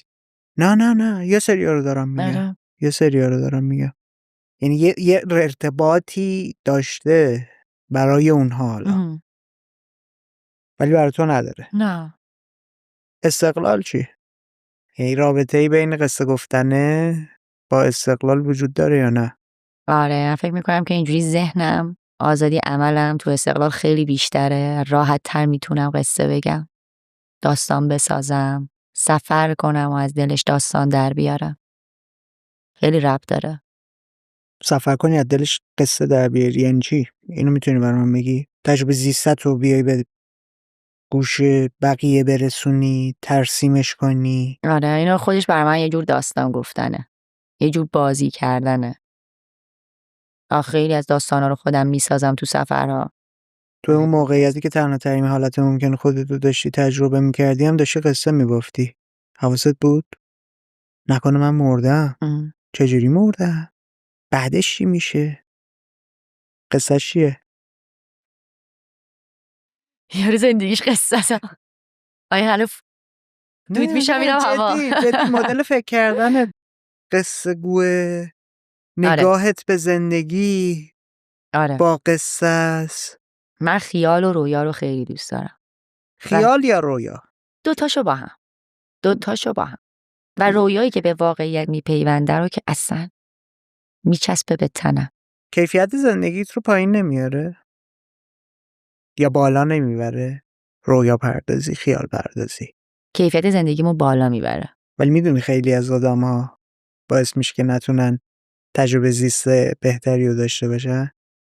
مخصوصا آدم‌های خیال پردازی که شروع میکنن تصویرسازی ذهنی هیچ وقت نمیتونن اتفاقی که داره براشون میفته رو اونجوری که داره اتفاق میفته تجربه کنن، چون یه تصویر ذهنی دارن که دائم دارن در قیاس با اون این رو میسنجن و معمولاً اون تصویر ایدئال کیفیتش خیلی متفاوته با واقعیت. دقیقاً. برای همین لذت نمیبرن. حالا تو چجوری داری میگی خیال پردازی و رویا پردازی خیلی باحاله؟ باحال‌ترش هم داره میکنه. برای اینکه هر بار رویایی تو ذهنم شکل گرفته، واسه اینکه تبدیلش کنم به زندگی وجود داشته، یعنی همیشه این کارو کردم. رویامو تو ذهنم شکل دادم، نه خیلی غیر واقعی، نه چیزی، شاید 100شو نگرفتم یعنی گفتم اوکی 80 رسیدی، تو به رویات رسیدی. و واقعا جدی دارم میگم هر چیزی توی ذهنم بوده رو در آوردم و به دست آوردم. شکل رویا بوده همش برام. من اصلا فکر نمی‌کردم که اسپانسر سفری پیدا کنم و برم برای آدم‌ها تولید محتوا کنم تو کشورهای دیگه. من عاشق سفر بودم. مثلا هیچ وقت فکرشو نمی‌کردم مثلا دارم میگم تئاتر روی صحنه جلوی یه عالمه آدم اجرا داشته باشم یا کاندید بشم جایی اصلا برای بازیگری. اینا همش تبدیل شدن رویا به واقعیت برام دیگه. خیلی جذابه. چرا فکر نمی‌کردم من اصلا نقاشیامو بتونم بفروشم. اصلا فکر می‌کردی یه روزی نقاشی کنی؟ نه. فکر نمی‌کردم دوباره شروعش کنم. چی میشه ایده شکل میگیره که الان برم مثلا این دلغکی که داره یک چیزی رو تجربه میکنه ولی نمیتونه با دوستاش در میون بذاره در قالب یه مدیوم جدید، در قالب نقاشی در میون بذارم با بقیه، یه کار جدید، یه تجربه جدید، یه فضای جدید. بیشتر از دردام میاد بالا. یعنی دردی که تو وجودم میکشم و به یک کاری تبدیلش میکنم، خروجی میدم. 2 تا 4 تایی انتخاب کردی نقاشی و مثل همون فضای کودکه که عکاسیه رو داشتم، کلاس میرفتم، دوست داشتم، نگاه کردم ببینم مثلا نه تفاوت این دوتا از چه جنسه؟ اون از ترس بیپولی و بیکاری بود. خب آره. ولی نقاشیه از وجودم اومد. یعنی احساس کردم که یه چیزایی تو وجودمه که نمیتونم حرفشونو بزنم. مثلا خیلی بامزه. تلاشی کردی بزنی؟ دیدی نمیشه؟ آره نمیتونستم با کسی بگم. احساس کردم که شروع میکردم و تو مثلا میتونستی مثلا داستان صحبت نویسی کردم. انجام بدی، تو میتونستی بری سمت این که من نمیتونم بنویسم خیلی خوب. آره بیشتر میتونم حرف بزنم و بگم. میتونستی بگی، میتونستی دوستاتو دور هم جمع کنی. آها. تک دوستاتو بیاری درد و دل کنی باهاش، ولی من- نقاشی کردی. آره در و دلم خیلی به دل نمیشینه فکر میکنم. یعنی چی درد و دل مگه باید به دل بشینه؟ آره آدمه اینجوریه که ببین من دوستی ندارم. اذیت میکنی درد و دل نه آزار گوش کن. میده. نه ببین مثلا اینجوریه که ببین من دوستی ندارم واقعا که بشینه در و دلمو تا ته گوش بده. میگم بابا خیلی دیتیل تعریف کنی؟ نه حوصله‌شون سر نمیره. چی؟ میگن که به تو نمیاد. آره بیخیال بابا این چه حرفی داری میزنی تو که از اینم میگذری. بابا بذار من خودمو تخلیه کنم. آره نه حالا ایشالا که درست میشه. بابا میدونی اصلا اجازه تخلیه واقعا ندارم به اون صورت. یعنی همش اینجوریه که بابا الهی باید بخنده. من الهی رو دوست دارم بخند. من این حالو خیلی درک کردم. این دورانی که اون اتفاق افتاد و بعدش هم که دوباره اون اتفاقا برام افتاد، نقاشی یه چیزی شد که من دردامو بکشم بیرون و بریزمشون رو ورق. نه اون گذر از تنهایی است. چون یه اشاره‌ای داشتی دیگه. یعنی وقتی داشتی میگفتی کانتنت خروجیه، قصه‌ای که تجربه کردم و حالا بتونم بیام با بقیه در میون بذارم، انگار توی نقاشی داره این اتفاق میفته. دقیقاً. بیا بریم در مورد اون تنها ترین لحظه. من بگو بعدش الهه با قبلش چه تفاوتی براش ایجاد شد؟ تنها تر شدم. مستقل تر چی؟ داستان هامو خیلی دیگه دوست نداشتم بشنون، چون داستانام فقط شده بود محدود به اتفاقی که برام افتاده بود و دست خودم نبود. یعنی تراپیست بهم گفته بود که هر چی بیشتر اینو تکرار کنی، این درد رو، این رنج رو حرف بزنی، با خودت بلند تکرار کنی و فلان و اینا، و اگه کسی خواست براش حتما تعریف کنی راحت تر ازش گذر میکنی. من دست خودم نبود دیگه. تعریف میکردم شده بود مثل خاطرات سربازی پسرا. بعد دیگه داستان جذاب نبود دیگه. آدمو دوست نداشتم بشنون. میدونستم چون بارها شنیده بودن تکراری. پچی غمش، فشار. غم مگه بده؟ خیلی داستان غمبار خیلی آدمو دوست ندارم بشنون. خیلی تاثیرگذار و مفید میتونه برات باشه. برای اینکه کسی که بشنوه. آره. آدمو دوست تو نداشتم. مثلا فیلم احساسی میبینی شروع میکنی گریه کردن، بعدش حالت بهتر نی؟ من که خیلی دوست دارم. من اوکی بودم. نه میدونم. کلی دارم میگم که وقتی داری در مورد این تجربه این مدلی که غمبار غمناکه، انگار که دلشون نمیخواست مثلا شاید اینجوری بوده دوستشون مثلا تو چه فشاری بوده یا چه ناراحتی رو تحمل کرده، شاید مثلا اینجوری بوده. هیچ وقت ازشون نپرسیدم که چرا دوست نداشتین حرفامو بشنوی. ولی اونا همه شد تو با نقاشی. آدما میتونی ارتباط عمیقی بسازی؟ خیلی. واقعی داری میگی یا همینطوری میگی؟ نه جدی خیلی. من میتونم بسازم. بقیه میتونن باهات بسازن؟ اجازه میدی بهشون که انقدر نزدیک بشن که بتونن ارتباط عمیقی باهات بسازن؟ به چند نفر محدود فقط. میدونی نزدیک شدن به آدما انگار که یه بار مسئولیتی رو دوش آدما میذاره. همه خیلی دوست دارن این مسئولیت رو. خب یعنی که دوست دارم مثلا دوستای نزدیکم میان با هم در و دل میکنن و اینا، این اون ارتباط رو میتونم براشون بسازم که یه نقطه‌ای باشم واسه آدمه که جمله حیاتی زندگیاشونو بهم میگن. و احساس میکنم که من دوست ندارم مسئولیتم روی دوش کسی باشه. یه باری که حرف بکر بچه‌ها خیلی باحال گفت بهم. می‌دونی چرا آدما هم دوست ندارن بشنون که تو چه قصه هایی خوردی و چه غم هایی تحمل کردی، همین که خودت اصراری نداری به گفتنشون. و اینکه دوست نداریم بار مسئولیت اون چیزی که شنیدن رو دوش اون آدما باشه. من دوست ندارم. احساس میکنم که یه بار سنگینی انگار به آدما اضافه میکنم. ولی حاضری بار بقیه رو به دوش بکشی؟ آره. چه احساسی بهت میده این بار بقیه رو به دوش کشیدن؟ نمیدونم. شاید قدرت بهت میده؟ نه اتفاقا. برتری؟ نه. میتونم ازشون یاد بگیرم و بیشتر دوستشون داشته باشم. درک بیشتر؟ آره. ولی دوست نداری بقیه درک بیشتر داشته باشن؟ افتادی تو تله. چون برات اهمیت داشت. دوستا منو تو اون موقعیت درک نکردن. داشتم فقط با یه نفر ارتباط برقرار میکردم، هم کلام شده بودم، ولی من اون مدلی قضاوت کردم. احساس میکنم که یه چیزی هست. قضاوت شدم. نه، من فکر میکنم در عین این که خیلی آدم بی‌پروایی هستی، از آدما میترسی. من آره. از چی آدما میترسی؟ شاید از نبودنشون. استقلال تو به خطر میندازه؟ شاید. بعد از اون تجربه دوز این ماجرا تو بیشتر شد. آره. دیگه فکر میکنی چه چیزایی تأثیر داشته؟ یعنی روی چه چیزهای تو تأثیر گذاشته؟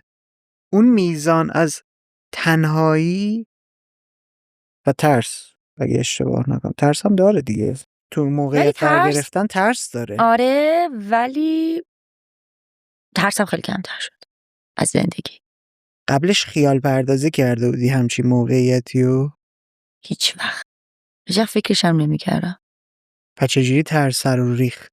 ترسم از این جهت ریخت که فکر میکنم قعر زندگیم بود.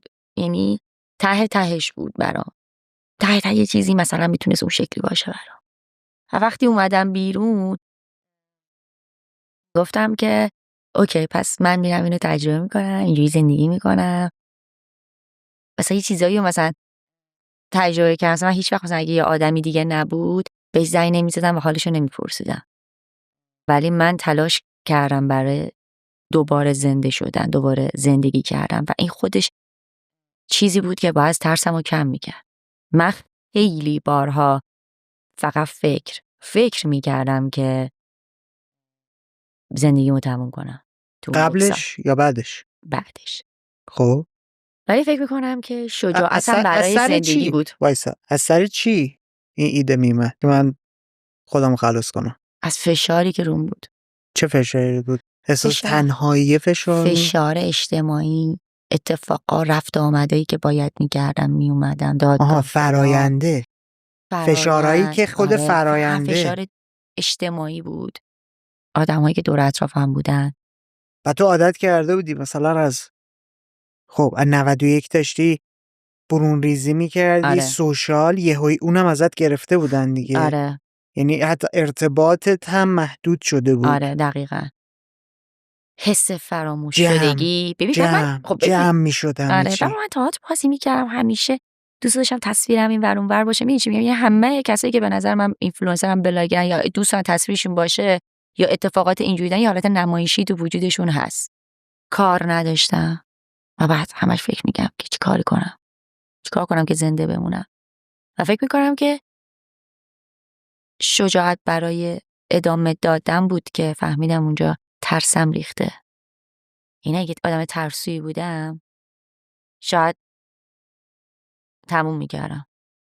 میدونم که اونم یه شجاعتی میخواد، یه ولی شجاعت لحظه‌ای میخواد البته. یعنی اگه ترسو حتما یه شجاعت موندگاریه. آره. یه شجاعت از یه جنس دیگه ای. آره. و خیلی دوران تلخی بود برام. خیلی. برگشتی الان به الهه قبله؟ یا کلا یه آدم دیگه یه الهه خفن‌تر شدم. تعریف کن خفن‌تر. یعنی که بذار بگم از صحبتت چجوری من دارم نگاهش میکنم.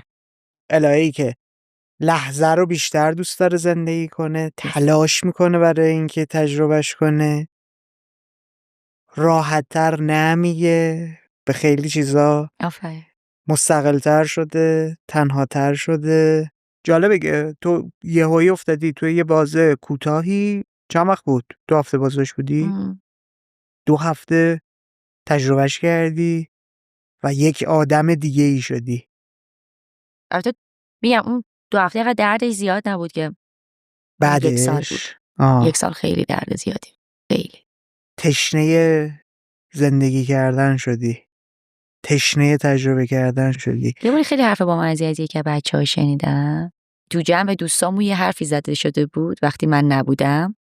تو همون روزای خیلی سیاه دارکم بود که یکی بچه‌ها گفته بود که من خیلی نگرانم برای الهه همیشه داشته یه چیزی به دست می آورده و الان چند وقته که الهه چیزی به دست نیاورده. یعنی چیزی تو دستش نیست برای نمایش، برای گفتن به ما، برای داستان سازی و هیچ موفقیتی نداشته. یه وقت ناراحت نشه تو جمع ما بیاد ببینه ماها داریم چیزایی به دست میاریم. و من اصلا ناراحت نمیشم. من داشتم برای تک تکشون خوشحالی میکردم. خیلی عجیب بود دیگه. میدونی اون دوباره منو این قضیه منو تنها تر میکرد. یعنی آدمون فکر میکردن که چرا باید آدم خوشحال بشن. میدونی اینقدر جا افتاده تو هممون که چرا باید خوشحال شد از بالا رفتن یه نفر که این حسو آورده بودن رو من. خیلی خیلی حس عجیبی بود. یا مثلا بچه‌ها مثلا سفر میرفتن، دوستای اینفلوئنسر سفری، هر موقع که میخواستن سفر برن، اولا که مثلا قدیما به هم همه میگفتین و دیگه به من نمیگفتن. مثلا استوری تو فرودگاه مثلا دیدم مثلا گفتم ایول خوش بگذره و واقعا با تمام وجودم میگفتم. درست مثلا بغض میکردم که چرا من نمیتونم. ولی بعد آدمه مثلا واسم یه وایس میفرستاد با صدای که مدرسه این هی من رو چیز سر میکرد، هی پسم میزد. میگفتم که اوکی خب من چرا باید باعث ناراحتی اون آدم بشم، مثلا خوشحالیمو نشون بدم. یه حس عذاب وجدانی اطرافیانم گرفته بودن و من همش داشتم سعی می‌کردم یه چیزی دیگه دست بیارم. چه چیز جالبی رو داری در موردش صحبت میکنی ها. ما حواسمون نیست که توی این موقعیت ها داشتن یه گروه حامی میتونه انقدر تاثیرگذار باشه. بیسیک ترین رفتارها میتونه برای اون کسی که یه تجربه خیلی حاد و شدیدی داشته چقدر مفید باشه، چقدر مضر باشه. کوچکترین حرفا حتی. آره. ولی سوراخ میکنه قلب آدم. آره. سوراخ میکنه واقعا. من با تمام وجودم سعی میکردم اون تا مثلا سعی کنم آدم خوشحالی باشم. میدونی هی دوست داشتم مثل الهه قبل بشم و من میرفتم تراپی، میگفتم من میخوام مثل قبل بشم. تراپی میگفت تو باید تلاش کنی بهتر از این بشی. الهه چرا میخوای مثل قبلی بشی؟ و این همش مدام من مینوشتم رو ورق که تو باید بهتر از قبلی بشی. چرا هی میخوای برگردی قبلیه؟ نه هی سعی میکنم که فقط خوشحال باشم. چه آدمو نمیتونستم بپذیرم. من از قضاوت آدم‌ها دیگه حالم بد شده بود. رو قصه گوییت هم تأثیر گذاشت این ماجرا؟ تو بقیه زندگی، تو بقیه جایی که قصه داشتی تعریف میکردی چی؟ بعد یه چیزی جالبی برای من الان داشتم اینو میگفتم. خب تصاویری که من از خونه تو مثلا دیدم پر از نوره، پر از رنگ، پر از زندگی، پر از شوره، پر از قصه است، پر از گل و گیاهه. ولی چیزی که دارم از تو میشنوم از یه جنس دیگه است. استقلال، تنهایی، خلوت، درد، سنگینی توی یه بخشایی. من عاشق زندگی کردنم. حتی به تمام وسایل خونم، به تمام چیزایی که میپوشم و آدم‌هایی که در ارتباطم حس دارم. یعنی میگم آقا این گلی که من گرفتم و این اینجا باید باشه، این باید تا انتهای تلاشم از زنده باشه و ازش مراقبت بکنم. حتی تمام وسایل خونم هم همینه. مثلا بچه‌ها میگن که آقا اینقدر اینا سالمه، مثلا ما فکر می‌کنیم تو هر دفعه اینا رو جدید وسواس نیستا، یعنی از وسواس خارجه. سعی میکنم باهاشون زندگی کنم، میدونی؟ و خیلی برات جالبه. مهمه. آفرین.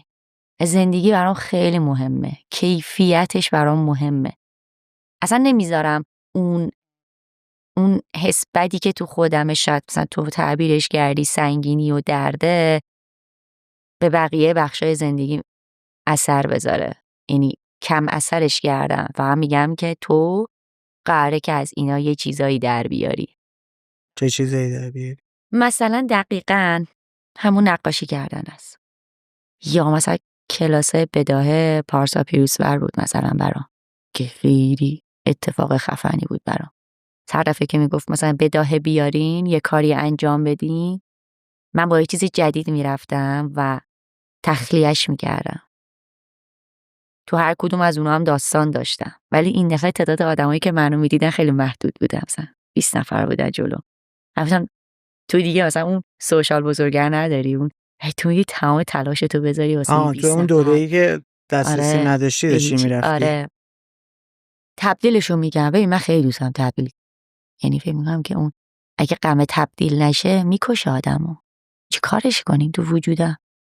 تو سفر کردنت هم اینا تبدیل رو میکنم. چجوری آره. به چی تبدیل میکنی؟ به پیاده رویای زیاد، به تجربه کردنه. کارهای اکستریم و خطرناک هم میکنی؟ مثلا چه میدونم بری چه میدونم فلان صخره تو مالدیو بپری مثلا تو آب. آره تو مالدیو که خیلی این کارو کردم. خیلی. یعنی اصلا انقدر جاهای عجیبی رفتم شنا کردم، یا مثلا مسافت‌های طولانی که داشتم یه جا غرق می‌شدم، اصلا هیچ تموم شد. یعنی اون یک لحظه‌هایی بود که فکر می‌کردم که مردم. اوه. آره اون خیلی حس عجیبی بود. کارهای اینجوری خیلی زیاد کردم. مثلا من خیلی ترس از ارتفاع دارم و اینو با یه کاری کردم، انقدر کوه میرفتم که ترس از ارتفاع بریزه. من سرپایینی نمیتونستم بیام پایین. اولین کوهی که رفتم تمام سرپایینی داشتم گریه میکردم و نشسته میمدم پایین. خیلی ساعت طول کشید. آره و دفعه بعدی گفتم که مثلا تا اینجا میبینیم، تا اینجا مثلا وایساده بیا. بعد اینجوری کمش کردم. مثلا دماوند تونستم برم. من خیلی ترس از ارتفاع دارم ولی خیلی تمرین کردم براش که تبدیلش کنم. با کوه رفتنم خیلی اینو خالی کردم غمه رو. خیلی مقامی تنهایی میرفتم کوه، داد میزدم یا گریه میکردم و خیلی حال خوب میداد بهم. من دنبال این بودم که ببینم سفر کردن چه تأثیر روی خلاقیتت داره، ولی متوجه شدم سفر کارکردش خیلی بیشتره. یعنی تو سفر کردنه یه تجربه زیسته‌ای رو داری به دست میاری که تو رو در زندگی کردن متعادل تر میکنه، کمکت میکنه اون چیزهایی که حالا به عنوان یک موجود منفرد تنها مستقل داری تجربه میکنی رو راحت تر بتونی بگذرونی و پیش ببری. اگه خودت بخوای از یه زاویه‌ای بهش نگاه کنی و بگی چه چیزایی توی سفر کردن داره کمک میکنه تو خلاق‌تر بشی، قصه گوی بهتری بشی، چجوری نگاش میکنی؟ همون نمیتونم انتخاب کنم. کل پکیج. کل پکیج. اصلا نمیتونم جداش کنم. قوه تحلیل چیه اون وقت؟ یعنی میخوام بدونم که آیا بهش خودآگاه شدی که مثلا من تو سفر فلان کارو که میکنم ایده های بیشتری سراغم میاد. آره. چه یه چه سری چیز؟ تو سفر یه سری چیزایی که خودآگاه شدم اینه که اگه تنهایی یا حالا مثلا یه نفر اینا خیلی مثلا شناسایی میکنم آدمو، خب میدونم که مثلا به کی بگم به کی نگم. یه روزا یه شبایی که از هتل میزنم بیرون یا از هاستل میزنم بیرون و میرم برای خودم، مقصد تعیین نمیکنم و میگم تو این مسیر رو میری و یه داستانهایی برای تو پیش میاد و با اون حالا قدرتی که گرفتی بیشتر از تجربه میاد، اون تجربه هایی که داری و استفاده کن تویی و ببین چه اتفاقاتی برات میفته. مثلا به این خیلی خودآگاه شدم که این اتفاقا حتما تو همه سفرام بیفته. این بی برنامه بودن تو سفر، باز بودن به تجربیات آفرین. جدید. به چیزی که تو زندگی عادیم خیلی تجربهش نمی‌کنم، بی برنامه بودنو. یعنی همین میدونم مثلا خیلی میدونم مثلا الهه رو برنامه یه سری کارا رو کرده عادت هفتگی و انجام باید بده. اصلا تو این چیزایی که واسه خودم چیدم تو زندگی بی برنامه نیستم، ولی تو سفر یه کاری میکنم که واقعا بی برنامه باشم. این اونجا تخلیه میکنم. جالبه. کوزی کورنر چیه؟ تو چه موقعیتی خلاق ترین حالت ممکن خودت رو تجربه میکنی؟ گزینگونه میتونه موقعیت بشه، میتونه مکان باشه، میتونه همه اینا باشه. میتونه بعد از مصرف چیز خاصی باشه، بعد از انجام یک ریچوال و روتین خاص باشه. میتونه هیچ کدوم اینا هم نباشه، یه چیزی باشه که برای تو داره کار میکنه. توی خونمه، امن‌ترین جایی که توی دنیا دارم. عجبا. امنه. دلغکتری توش، دلغکتری نتی. تموم. دقیقاً. عالی. بریم سمت جنبندی. تو این گفتگویی که داشتی من تلاش کردم تا بتونم الهه رو عمیق‌تر بشناسم. دستم گرفتی منو بردی به نوجوانیت، ارتباطی که با سفر شکل گرفت و بهم نشون دادی. اومدیم جلوتر در مورد دوران دانشجویی، کارت، در مورد اینکه تبدیل شدی به یک کسی که به عنوان تولید کننده محتوا توی شبکه‌های اجتماعی کار رو استارت زد صحبت کردی. جلوتر اومدیم مرور کردیم ببینیم فضای کار استودیو عکاسی چجوری بوده، بعدش تبدیل شدن به کسی که داره حالا میره سفر میکنه و با تولید محتوا قصه هایی که داره رو تعریف میکنه به چه نحو بوده. پیش اومدیم متوجه شدیم که نکته تمام فعالیتایی که تا قبلش داشتی، نکته و نقطه اتصالش قصه گویی بوده. دنبال این بودی که از نوجوانی قصه بتونی تعریف کنی. پیشتر اومدیم متوجه این شدیم که 2 تا مسئله برای تو اهمیت داره، یکی تنهایی و یکی استقلال. در مورد تأثیر اینها روی خودت و روی نگاهت به زندگی، به سبک و سیاقی که داری تجربه میکنی با همدیگه صحبت کردی. گپ زدنمون به اینجا رسید که در مورد شدیدترین حالت ممکنی که تنهایی رو تجربه کردی صحبت به میون اومد و تأثیراتی که از تجربه کردن اون موقعیت تو زندگیت شکل گرفت برامون گفتی. اینکه چه خوراک فکری و خوراک ذهنی و خوراک حسی دارد بهت میدن این تجربیات، این سفر کردن، تنها بودن، مستقل بودن، با آدم‌های غریبه‌ای آشنا شدن، قصه هاشون رو شنیدن. گپ زدیم و گفتی. در مورد این صحبت به میون اومد که چه چیزهایی اثر مستقیم داشته روی خلاقیتت. فکر میکنی نکته‌ای چیزی جا مونده که بخوای بهش اشاره کنی، در موردش صحبت کنی؟ بعضی موقع برمیگردم و نگاه میکنم. درد اون روزها واقعا هست. این خیلی عجیبه. نمیدونم خوبه یا بده. نمیدونم بر تو پیش اومده یا نه. بله. یعنی قشنگ زخمه درش باز. فقط اینه ولی که میدونی چه چیزی تفاوت پیدا میکنه؟ مدل مواجهه ما باهاش به مرور زمان تغییر میکنه. یک جایی داریم نگاهش میکنیم، ازش میترسیم، مچاله میشیم وقتی یاداوریش میکنیم. بعد یه جای دیگه میبینی اون میشه موتور محرک تو برای اینکه پیش بری، برای اینکه ترست کمتر بشه، دقیقاً. شجاعتر زندگی کنی، در لحظه تر زندگی کنی، بی حسرت پیش بری. یعنی برای خود منم این مدلیه دیگه. یه جایی تو اون موقعیت فکر میکردی دیگه از این بدتر مگه وجود داره؟ بعد میای بیرون، اون آدم قوی تره میشی، اون آدم باحالتره، اون ورژن باحالتره برای خودت ها، برای دیگران اصلا کاری ندارم. برای خودت اون میشی. یه حس خیلی عجیب و غریب خوبی هم داشتم اون تایم که خیلی عجیب بود و اصلا فکرشو نمی‌کردم. قدرت فضای مجازی. خب راجبه الان بهت میگم.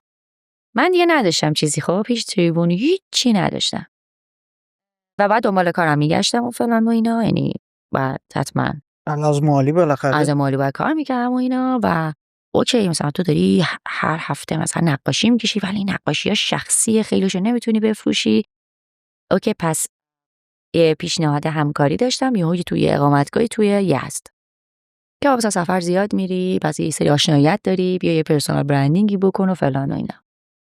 من رفتم تو دلش، اصلا هیچ وقت فکر نمی‌کردم که مثلا بتونم مثلا چه کارایی بکنم و اینا. فکر کن با حالت دان رفتی و یک سری یه عالمه خاطرات خوب سفرتو هی داری میریزی رو ورق که چه اتفاقاتی داری که مثلا اینجا میتونی رخ بدی که اینجا خفن بشه، اونم تو یزد.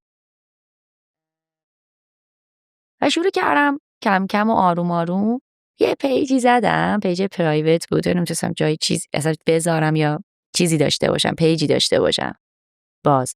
و پیج پرایوت شروع کردم مسیج میزدم به اینفلوئنسرها یا آدمایی که مثلا فکر می‌کردم تو این راه مثلا میتونن کمکم کنن.